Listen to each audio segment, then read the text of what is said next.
Welcome to the Common Bridge, where policy and current events are discussed in a fiercely nonpartisan manner.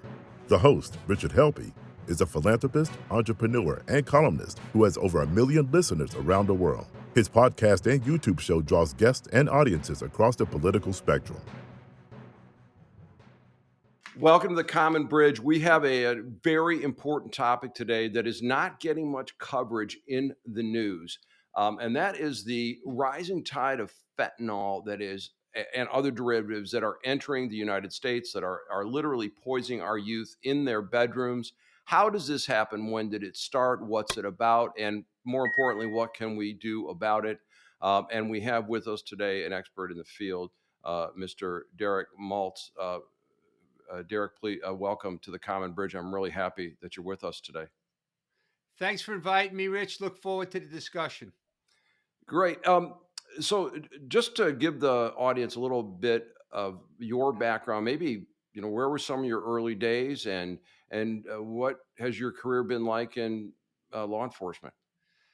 So, Rich, my father was a dedicated DEA agent for about 30 years. I went to college, right out of college, 22-year-old. I got involved in the DEA. I started my career working in Long Island, New York. I worked my way up, became a supervisor in the New York Drug Enforcement Task Force in Manhattan. I then went later on to Washington, was assigned to the Special Operations Division. And then I went back to New York to become an assistant special agent in charge of the New York Field Division, got promoted to be in charge of the task force in New York, which is the task force my father ran for 11 years. Wow. And then I eventually, in 2005, went back to Virginia to the Special Operations Division, and I took over as the agent in charge in 2005. I worked there till the end of my career. When I got there were 9 agencies. When I left, there were 30, to include 3 countries and the NYPD. Wow. So you've been looking at drug enforcement for a very long time, and I imagine that that's changed over the years. What type of substances that we're looking to control, and maybe where along from the manufacturer to the distributor to the small-time dealer to the user, you were trying to intercept that. Have Right. things changed? Absolutely. When I first started on the job, obviously the Colombian cartels Mhm. were sending mass amounts of cocaine primarily into 5 hub cities: Miami, New York, Chicago, LA, and Houston. And then from those hub cities, they would distribute the drugs, collect the money, and they were making, billions of dollars for many years. Medellin cartel, the Cali cartel, the North Valle cartel, and they expanded. But over time, they realized there was so much risk involved in sending drugs to America because we were extraditing so many of the kingpins and putting them in jail for life, massive jail sentences. So they started recognizing it was less risky to send the drugs to the Mexican cartels, who would then distribute all the drugs in America. The Colombian cartel started pushing dope around the world. They started going to West Africa and Europe, Asia, other countries, and they realized there was more money to be made and less risk of going to jail. So they were very smart. And the cartels started taking over the business operations. And now, of course, the Mexican cartels control all drug distribution in America in regards to methamphetamine, heroin, cocaine, and now, of course, the poisonous fentanyl.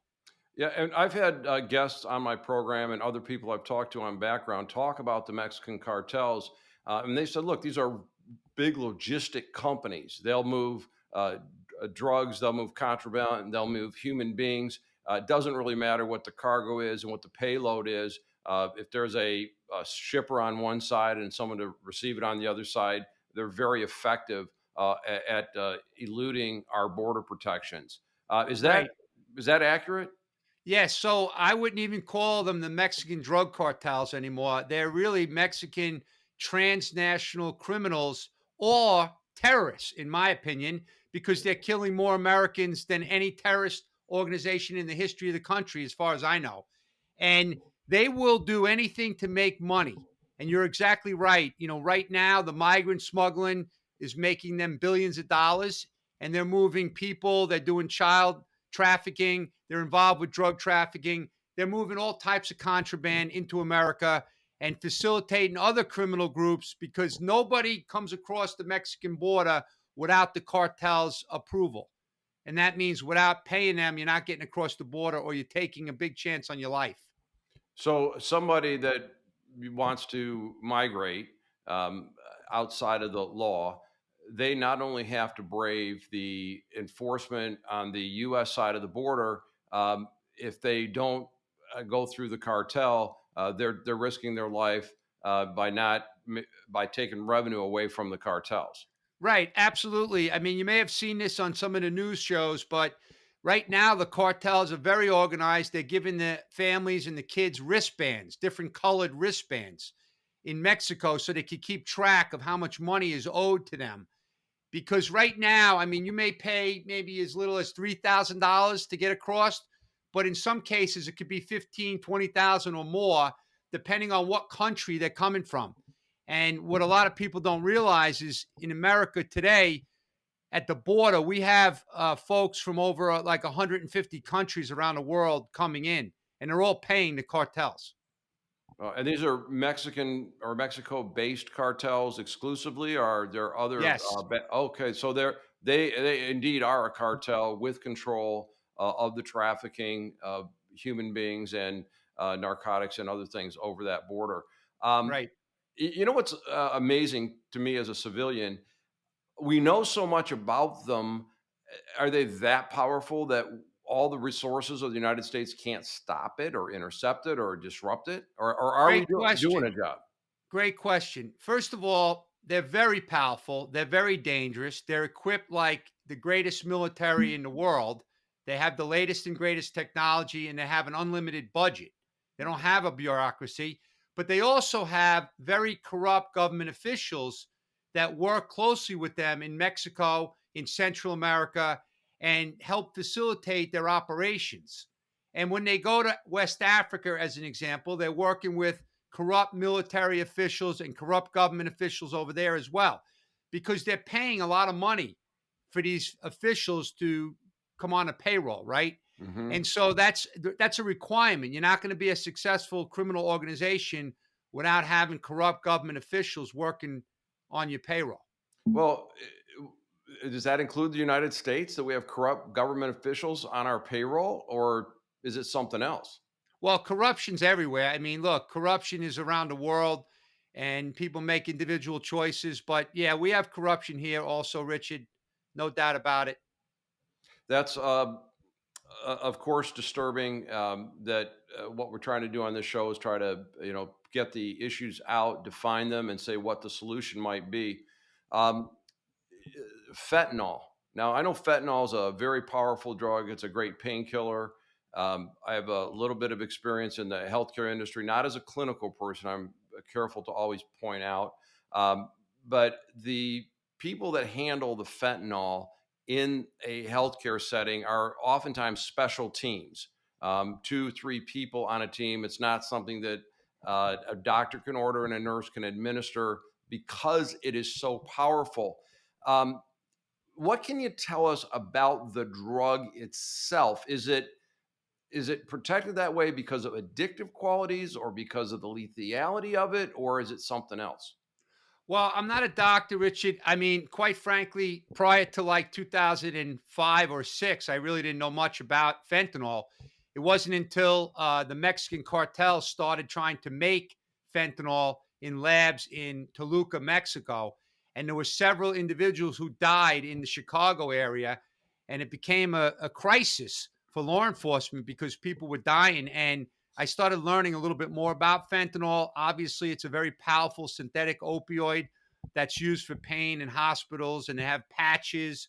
But I could tell you that, I started paying attention when I saw Americans dying in 2005, 2006.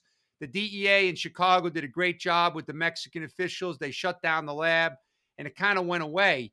But then we started seeing synthetic drugs coming from China back in like 2008, 2009, 2010.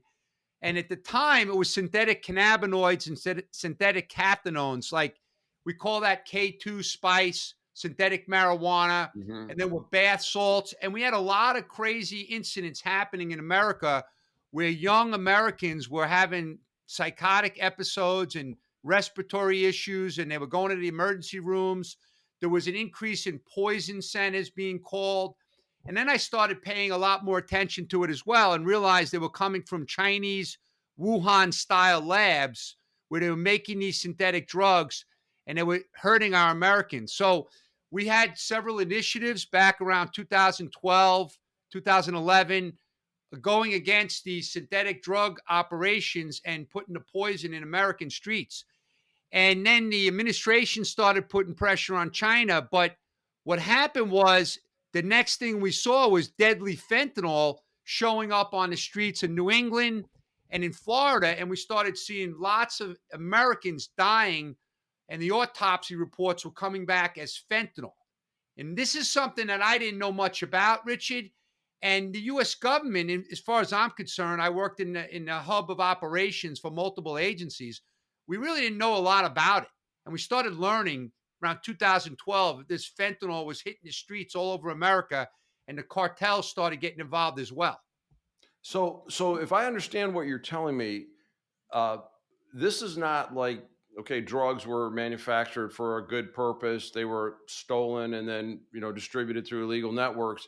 This was manufactured in China, presumably with the approval of the Chinese government, shipped to Mexico, where the cartels got it, and then distributed it into American cities. Is Right. that So let wow? me clarify. So there was an evolution.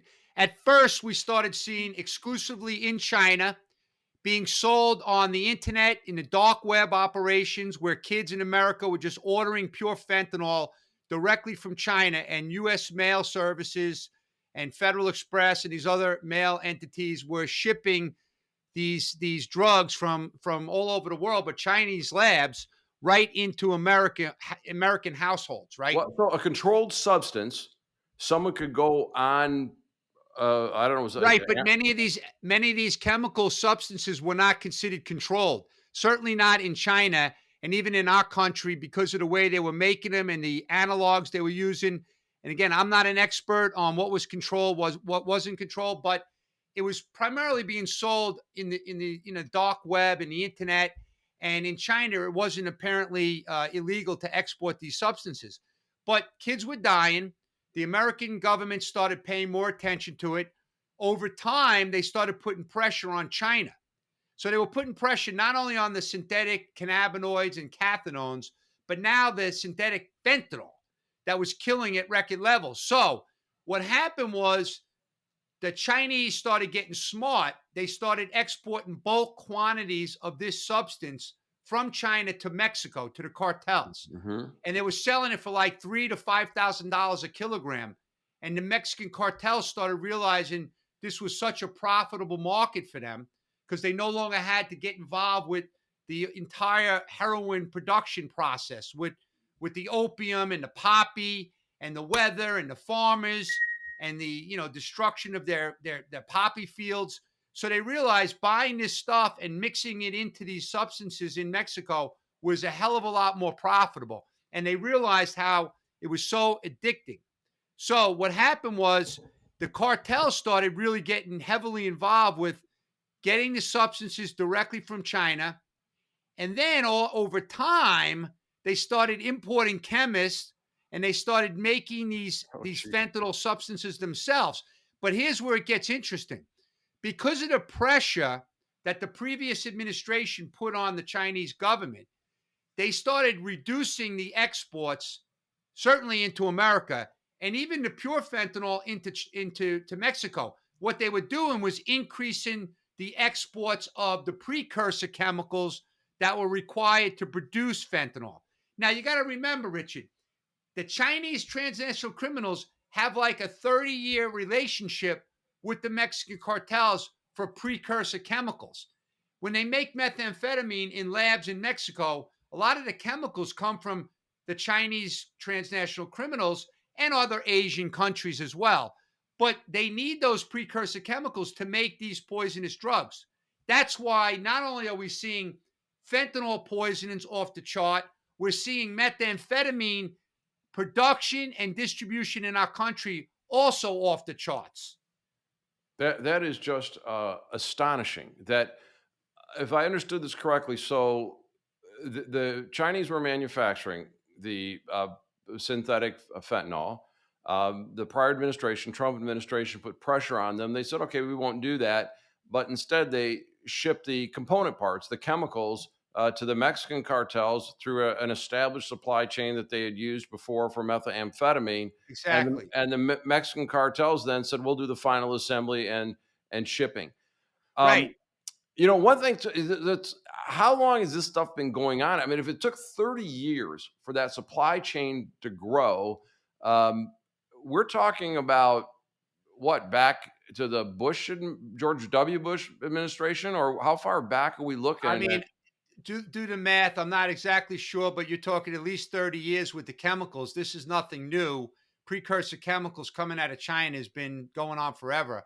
But I'll give you an example just to give you an idea on how we knew this was really exploding. In 2007, there was a seizure of $207 million in a house in Mexico City. It was in the house of a Chinese businessman who was importing chemicals from China into Mexico and providing them to the cartels for the production of meth. Now, let me just make sure this is clear. The seizure was probably the largest cash seizure in the history of the world in a drug case, as far as I know. It was all $100 denominations, and they had some euros as well. And this guy, the businessman, was living in Las Vegas. He was gambling money like you can't even imagine. And and again, if they declared 207 million, just imagine how much was actually in the house that wasn't declared when the Mexican, military and the police and everyone was there. And that's just the way it is, right? But here's the thing. That opened my eyes as the head of SOD. That was 2007. Look at how many chemicals are being pushed into Mexico for the production of meth.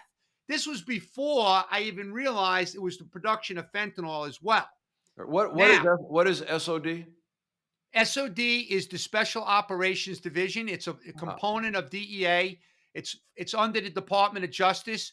Like I said, when I got there were 9 agencies. We grew the place into 30 agencies, 3 countries, NYPD, trying to synchronize the operations to help support investigators from all these agencies and departments around America and even around the world to go after transnational crime threats. So the cartels obviously were our number one threat because they were on the southern border and they were poisoning our country for many years with these deadly drugs. So we learned a lot over the years, but what's really frightening now is not only are they mixing the fentanyl in cocaine, methamphetamine, and heroin, they're making the deadly counterfeit pills in labs in Mexico and importing or exporting the pills all over our country. But another thing that the public doesn't realize is they're also making powder, whether it's heroin, whether it's another mixture of other substances, but they're putting fentanyl in this powder and sending that powder to their distribution networks in the country. They're buying the pill presses on the internet. They're making the pills in our backyard all over this country, and those pills are deadly. The DEA administrator several weeks ago did a press announcement, a national emergency warning. They've already seized 9.5 million pills this year alone, probably over 10 million by now. And they have determined, and this is the most important thing, Richard, 40% of the pills that they analyzed that was seized in their possession had a lethal dose of fentanyl. 1 kilogram of fentanyl can kill 500,000 people. It's like That's it's like why it's like a massive terrorist chemical assault. weapon attack on our country. That's what it is. And there was a sheriff's deputy, I believe, that had made a kind of a routine traffic stop, if you will, and there was fentanyl powder in the under the tailgate, and I don't know if he had to breathe it in or if it was just skin contact, but if there were not other officers responding with Norcan, he'd have been dead.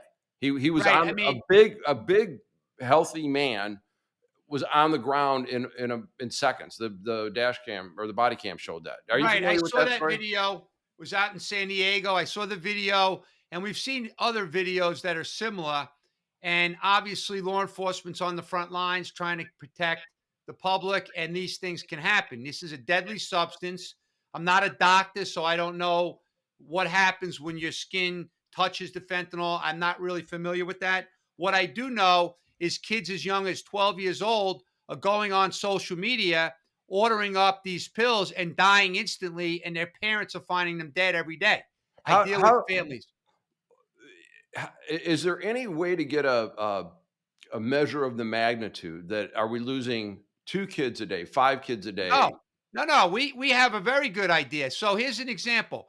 The CDC statistics at the end of 2020 revealed approximately 93,331 dead Americans from drug overdoses. Now, that means 255 a day were dying. And, if you look at those statistics alone, the recent CDC statistics just came out that show a 12-month period from March of 2020 through March of 2021.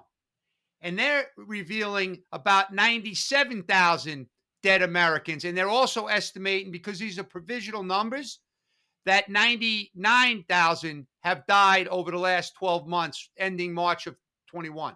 Now, a couple of other Okay, important, keep going, keep going. All right, look, a this is couple of very important very, statistics. very. The coroner's office in Franklin County, Ohio, has revealed that 85% of those overdoses were fentanyl related in the first 6 months of 2020. The San Diego County just released last month the latest statistics over the last 5 years. They've seen an increase of 1,300% fentanyl related deaths from 2016 to 20. And also Orange County reported a similar increase of 1,067% increase in deaths. So it's escalating everywhere. The mainstream media is not reporting it. The politicians are staying away from it. Meanwhile, I'm dealing with families all over this country participating in rallies, listening to their stories, and all they wanted was a warning about this fentanyl, because most people don't even know what it is.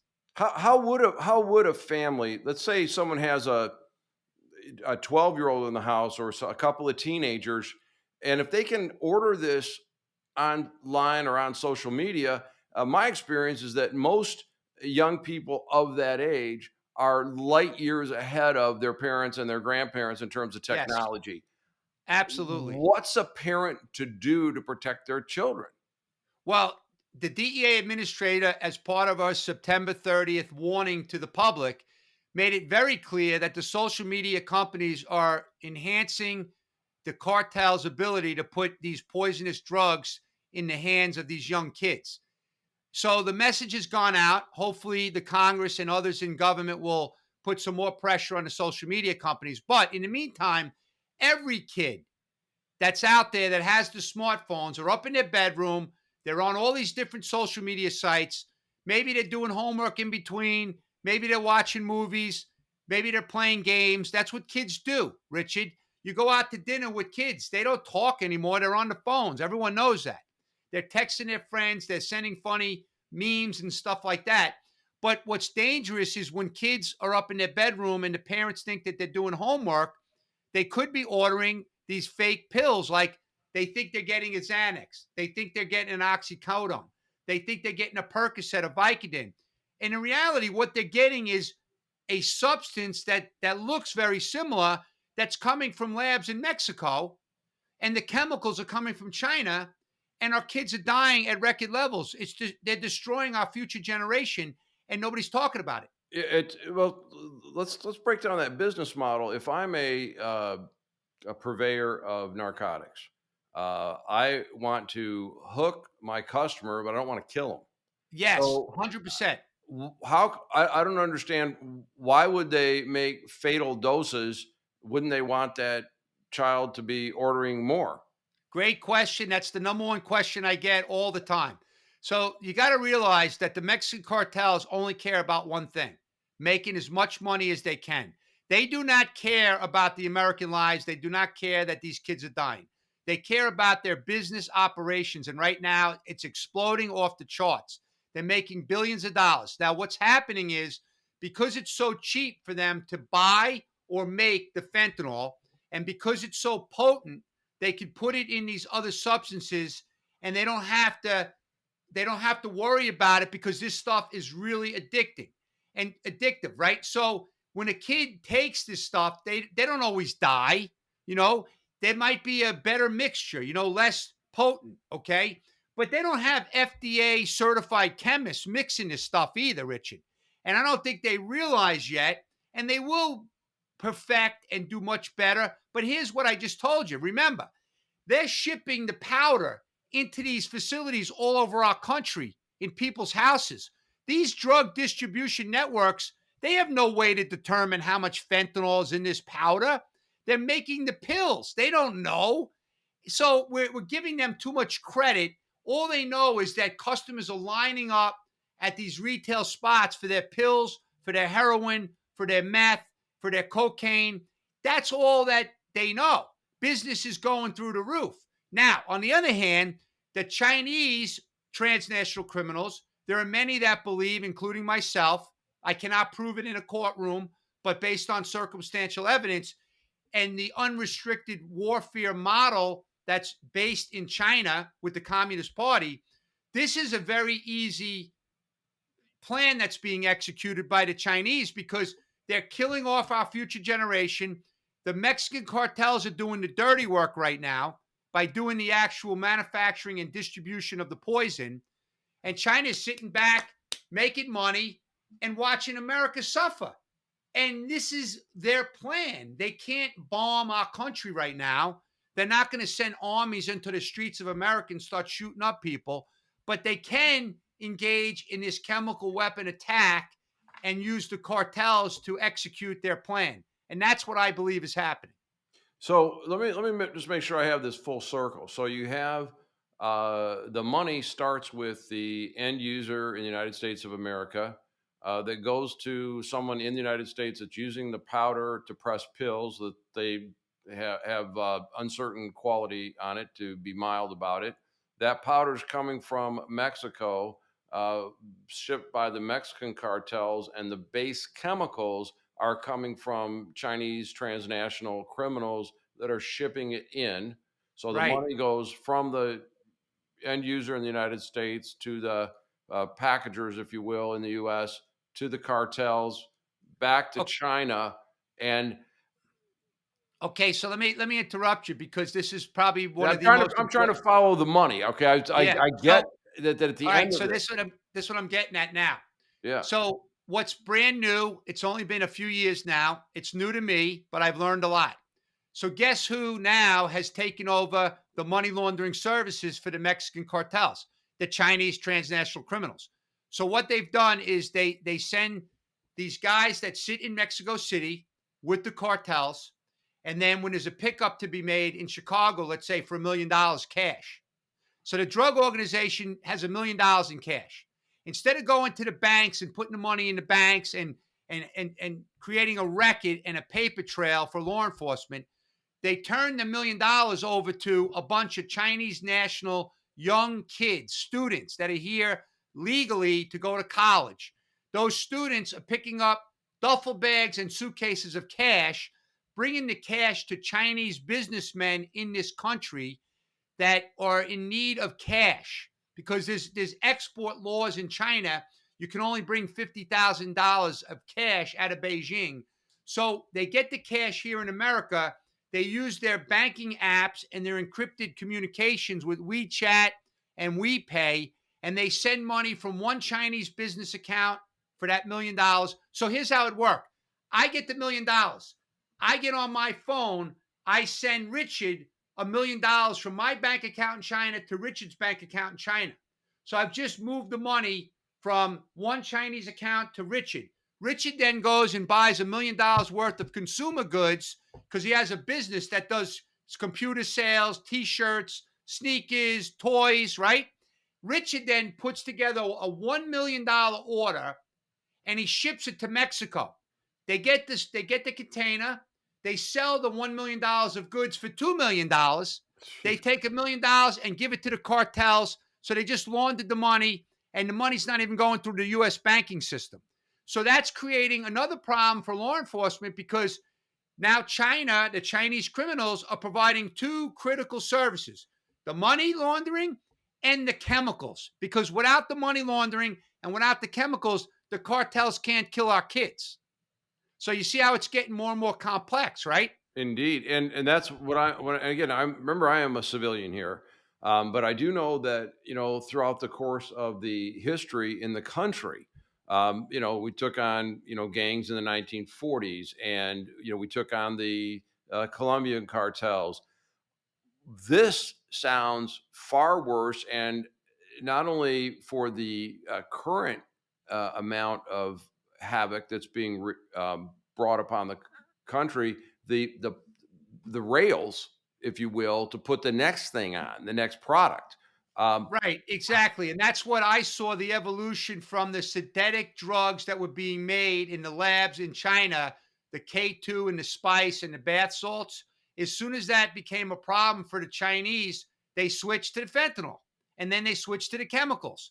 And they've been doing the chemicals with the cartels forever. Now, by the way, I don't know if you know this, but when we talk about the meth labs in Mexico today, some of those labs, like there's one lab my friends visited in DEA, 7 tons of meth being produced in 3 days.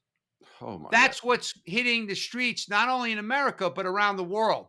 The cartels are not just poisoning America with their drugs, they're sending drugs around the world now. They're building up market share throughout the world. They're undercutting their competition.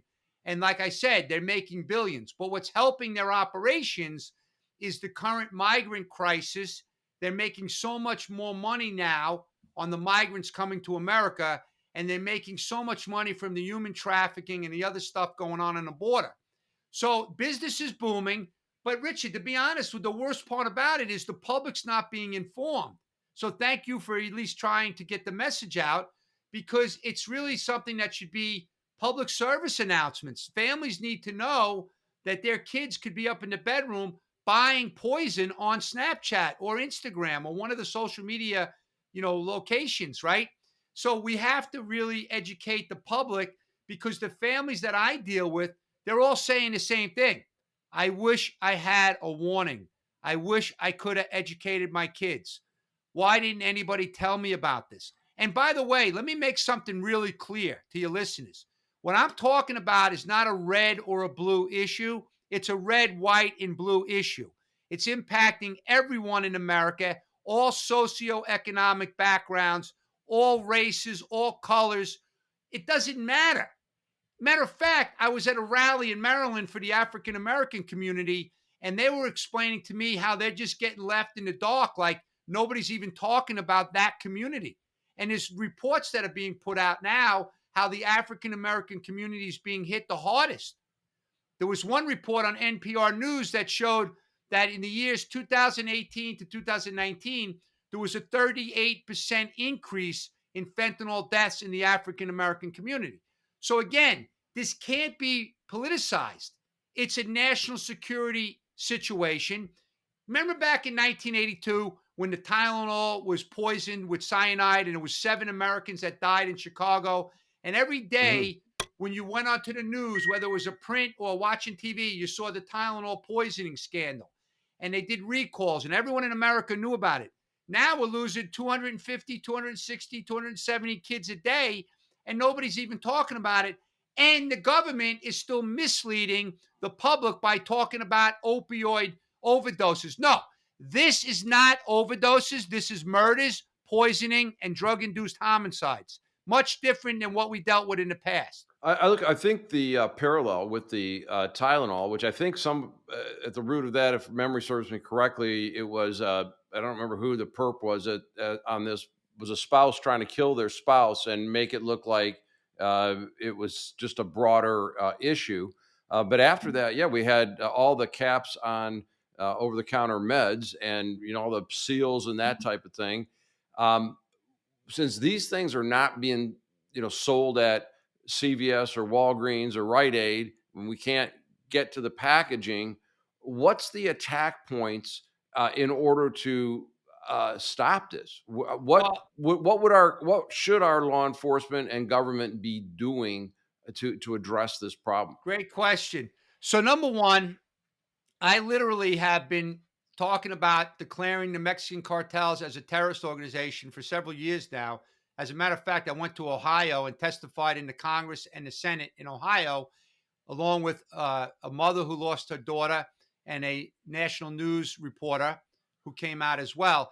And the Congress voted in a very bipartisan, unanimous, almost unanimous vote to put the pressure on the government in Washington to declare the cartels as terrorists. This was under the Trump administration. It never happened for a variety of reasons. But the concept is, since they're killing more Americans than any terrorist organization in the world, and the younger generation is getting targeted, let's put the best and brightest in law enforcement, in the DOD, Department of Defense, and the intelligence community, and use all the authorities and the capabilities that we have and start shutting down the production labs in Mexico, shutting down the flow of the poisonous chemicals coming from China and other countries, and also attack the finances.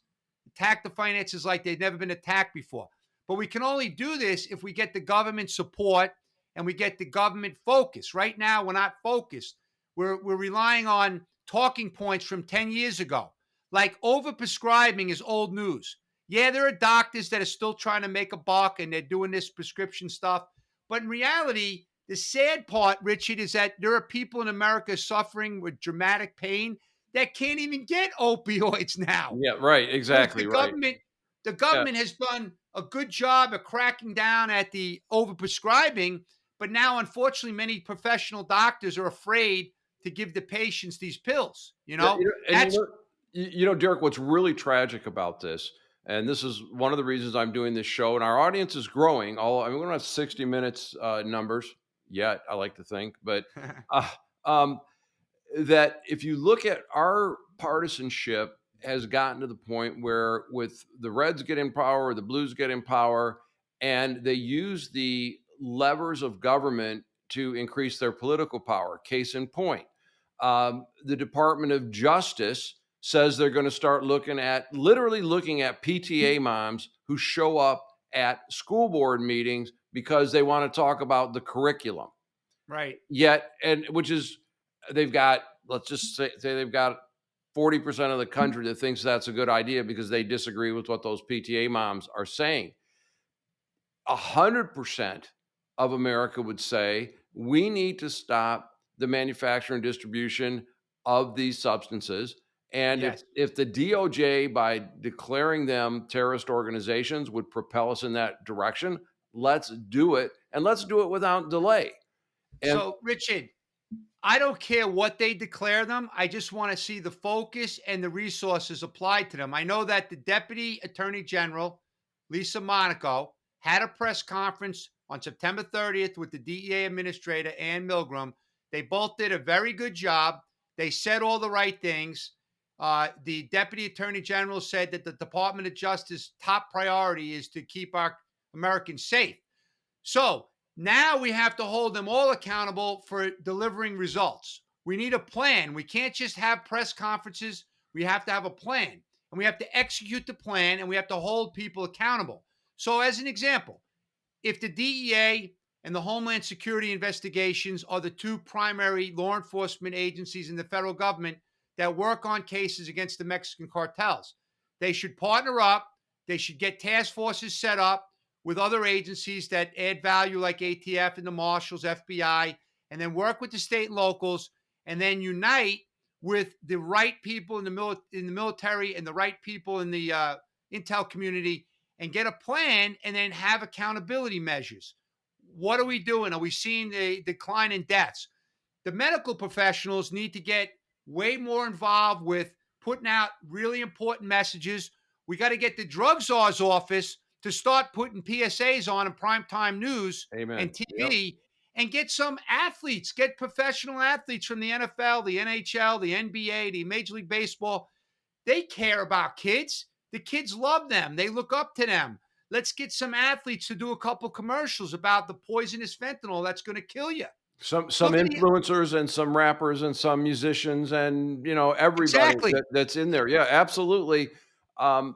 They just had the NHL player, the wife, and I just made a slide from one of my presentations. The wife said she was shocked by the Hayes death cause. Hayes was the hockey player, the Bruins. I think he played on the New Jersey Devils as well. They just determined he died from cocaine and fentanyl. And the wife was shocked, and she's in a picture with a little, like, 2-month-old or 6-month-old baby. It's devastating.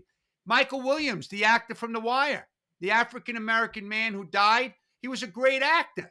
So more and more actors and celebrities are going to die from this stuff, but we have to get a unity of effort with our agencies and our politicians. Let's put the politics on the side for this one. It's a national security emergency.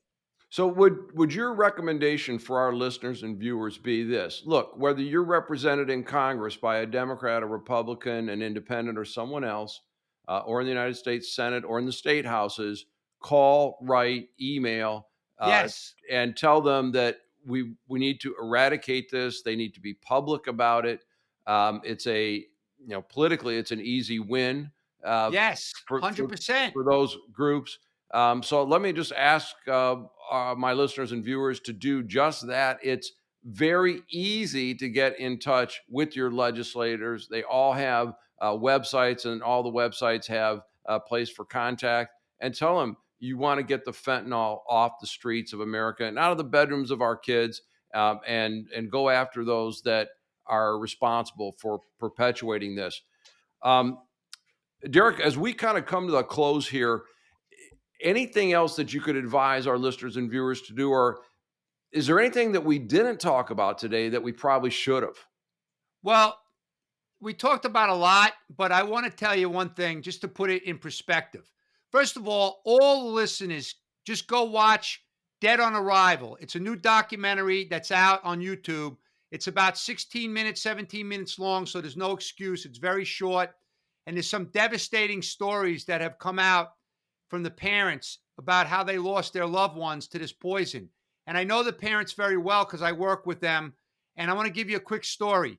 So I was going down to a border meeting with sheriffs all over the southwest border to discuss the drugs and the crisis we're dealing with. And I get a package in the mail, and I open up the mail, and I get this picture of this young girl. Oh, and then I get a note. Beautiful. I get a note on the back. Derek, please take Alex with you to Arizona. She should have been graduating from Arizona State University this year. She was killed by a single counterfeit oxycodone pill that came across our border. Thank you for everything you're doing. God bless Alex's dad, Matt. Now, this girl came home from a senior year break, Christmas break. She was in her bedroom 3 days before Christmas. She actually went on social media. She ordered the one pill. The drug dealer came to her house. The mother found her dead in the morning. They were devastated. This is happening all over America.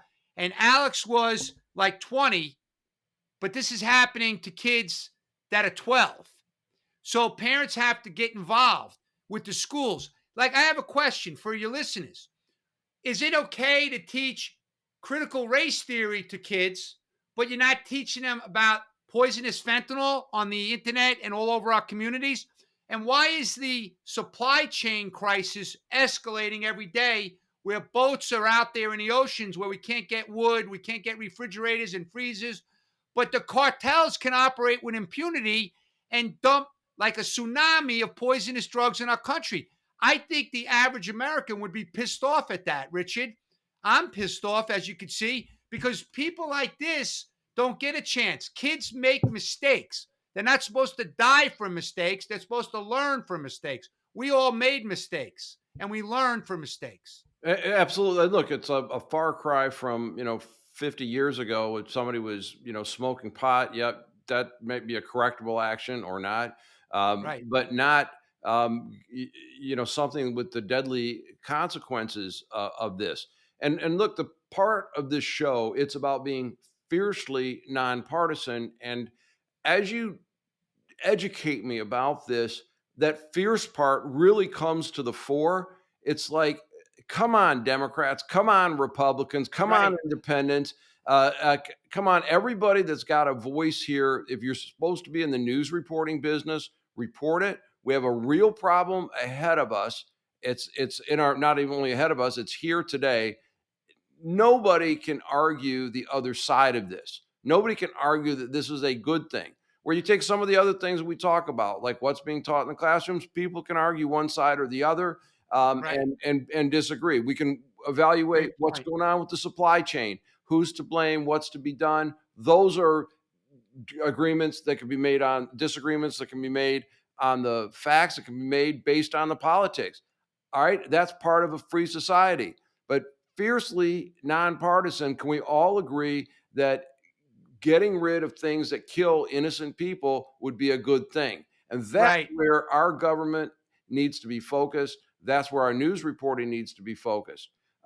Richard, I couldn't agree with you. You said it perfectly. The way you articulated that, that's 100%. I'm in agreement with what you said. There's no one that can argue that allowing these poisonous substances to get into the hands of young kids is a good thing. And the numbers are just escalating every day. So we have to unite. We have to work together. We got to put aside the politics for this particular problem because otherwise it's just going to continue to escalate and get worse. And unfortunately, we're all vulnerable. Anyone with kids or grandkids or nephews and nieces, everyone is vulnerable. Absolutely. I'm going to look at the movie on YouTube, Dead on Arrival. I'm going to suggest that my listeners and viewers do that as well. Again, I want to encourage people to reach out to their elected officials. When you hear nonsense and scare tactics and, the other side is bad and so on and so forth, tell them, great, we could have all those partisan arguments after we get on this topic that should be fiercely nonpartisan. So Richard, one other thing, just Yeah, to please. clarify. Closing thoughts, Derek. Please, I'd love to hear Okay, so anything to you've got. clarify what you just said, I've been doing this with the DEA for 28 years, and I still work on this, so it's over 35 years now. But in my role at the Special Operations Division, I came in under the Obama administration in that role. I worked throughout the Trump administration in that role, right? Not in that role, but in my current role. And now currently watching what's going on in the Biden administration. Everybody, there's enough blame to go around, is what I'm saying. Absolutely, yeah. And that's why you just got to look at the facts and unite and work together to do something positive. Very good. That's exactly right. It's the president of the United States. Doesn't matter what party they're for. None of them want to see this scourge in our nation. We've been talking today with Derek Maltz from the DEA, an expert on the topic of cartels, the infiltration of drugs into the United States, and importantly, what we can do about it. And we're not powerless.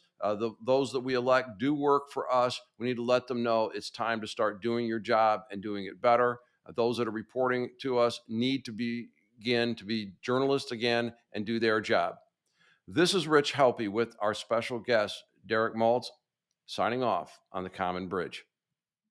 Thanks for joining us on The Common Bridge. Remember to rate us, review us, and comment about what you heard today, and recommend us to your friends. Visit us at richardhelppie.com and sign up for special promotions. This broadcast was produced by Stunt 3 Multimedia and is available on YouTube and all podcast directories. All rights are reserved by Richard Helppie.